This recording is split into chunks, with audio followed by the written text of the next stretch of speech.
Okay, welcome to the next Blender tutorial. So, you'll notice today that I have the default cube and a background right here. I'm going to show you how to use spotlighting. So, we have our default light right here, and if we go to the render engine, switch out EV cycles, and go to the render tab, we can see this is how a regular light works right here.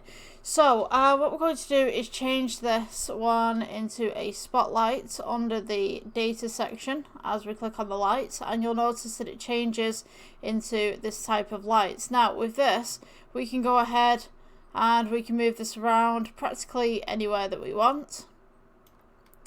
And what we can do is we can go with the angle right here. So we can make this bigger and we can make this smaller at the side.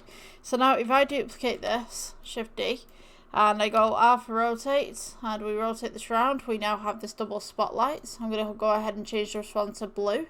So this is how the shadows will look on the spotlights as well. Pretty simple kind of thing to do. So let's go Shift D, and we'll go ahead and we'll make a red spotlight on this one. So Shift D right here. There we go, and R for rotate, just rotate it against those axes right there, and then we'll change this one to a red. So we can see that this works in a nice little way. We've got different shadows, we've got different shades. I thought this would be a really cool idea to show you guys how to do, and if we do Shift D on this and just kind of scale this up a little bit, we notice that we get some little light pollution coming onto the second cube right here. And that's generally spotlighting in a nutshell. A quick little tutorial for you guys. We've not even got over 2 minutes.